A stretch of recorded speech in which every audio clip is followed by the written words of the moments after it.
So I'm Rob Masson. I'm the CEO of the DPO Centre.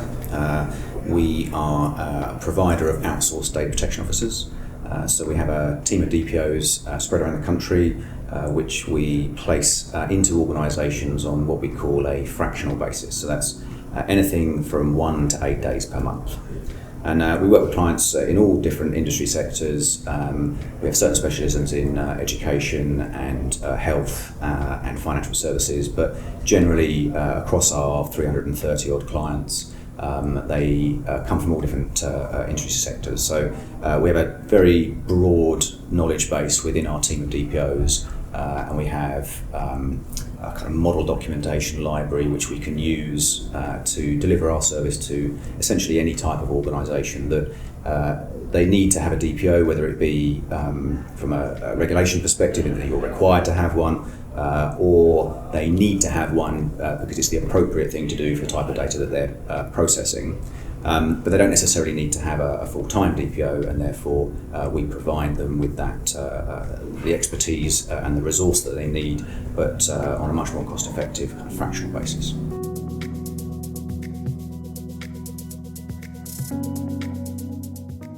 I think predominantly it's all about culture. It's about creating the right environment such that data is protected as a natural course within an organisation.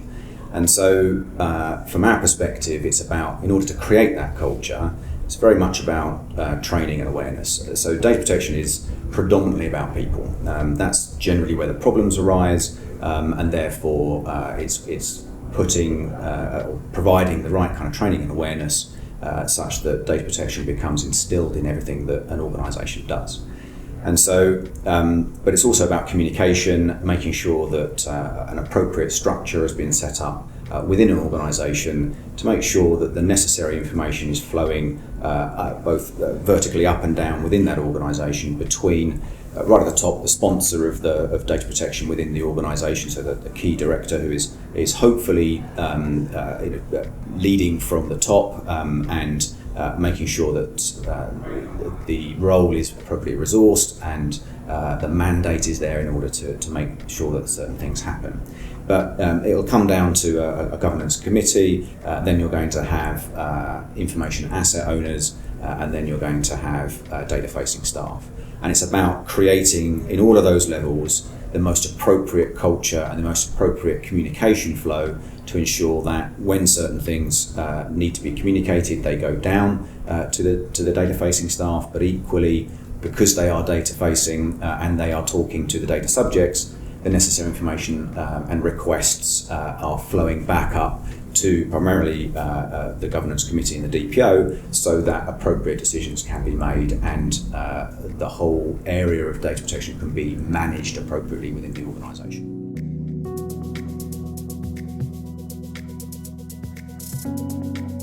I mean, the role continuously evolves. I mean, we did a series of seminars 18 months or so ago, and it was all around how the data protection officer role has evolved.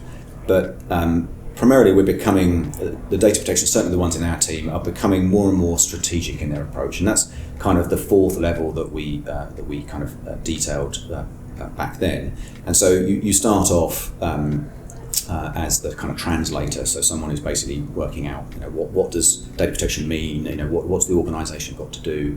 Then around about the May 25th, when GDPR came in, it was more about kind of being almost a policeman, so you can't do that anymore, you've now got to do this. But then the interesting part comes with the change agent. So it's all about, that's what the legislative environment required previously, and this is now what it requires and what new opportunities it creates, and therefore it's evolving the culture within the organisation to take advantage of that environment. And then the strategist part is how are you going to make the best use of this? How are you going to drive the organisation forward by whilst being compliant and being respectful to data, but at the same time meeting and hopefully exceeding the commercial objectives of that particular organisation.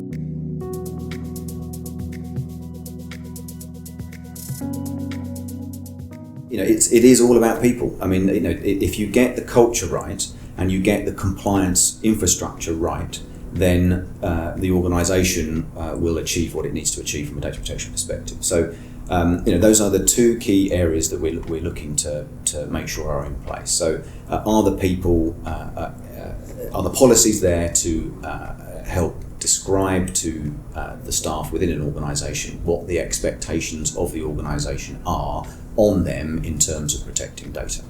And so once you've decided upon those policies, you need to train the staff to make sure they understand those policies and how to follow them, and then create that communication structure that I was talking about earlier.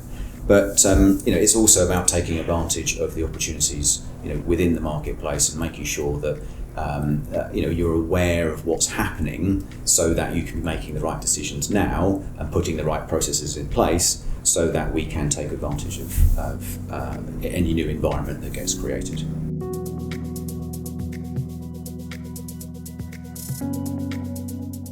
Well, they are, most certainly, but at the same time, the larger organisations, especially, and these are the global corporates, the Googles and the Facebooks of the world, they're finding ever more inventive ways in order to ensure that we keep giving permission to do as they require with our data. And so, you get in situations where you're presented with the question, which is, we respect your privacy, so would you like us to no longer do this, this and this? But remember, if we don't do this, then you're not going to get this great, valuable thing that you always wanted. And therefore, you kind of click yes, because that's, that's why we're using that particular platform. And so, the necessary lawful basis is being created in a slightly misleading way in some respects.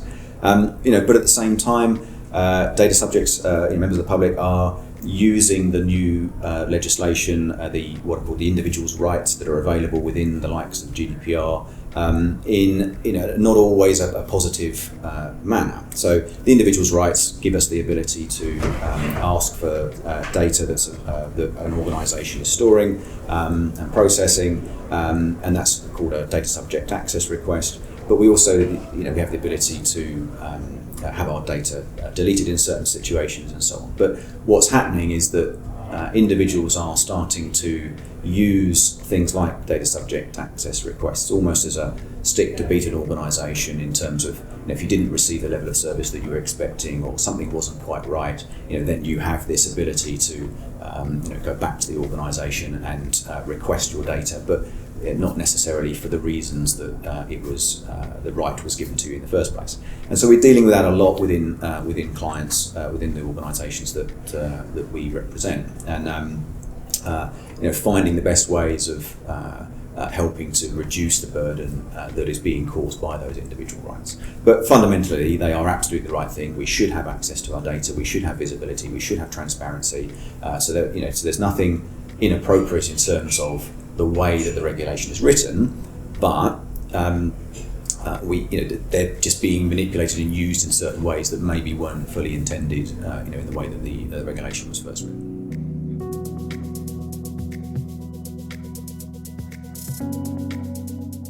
Change, as in all cases, in business especially, but we've got change happening right now. Obviously, we've literally just come out of Europe. We've got 11 months really to work out how best we make use of the new environment that's getting created. This is the strategist element, certainly within the DPO role. And so we don't quite know exactly what it's going to look like. Are we going to get adequacy? Is the UK government going to change the current Data Protection Act and the way that we've inherited what is now effectively the UK GDPR? How are they? How's that going to be amended in order to work in the best interests of the UK, which is primarily the reason for Brexit. So that's a positive side of things, but of course it creates a situation where organisations are not quite sure exactly what's going to happen, and therefore we're guessing partly and have been, as we all have been, for quite some period now. And so, but we've got potentially the privacy regulations coming in, which again create another level of complexity to the current regulation environment. And so, it's just, it's business as usual. It's change will always be the case, but it is especially so at this point, and it's now where organisations really need to understand what the environment is, what the requirements on them are, so that they can be making the best decisions possible. And that's really where our team of DPOs, because of the depth of knowledge that we have within that team, we are extremely well placed to be able to advise organisations in the best way forward.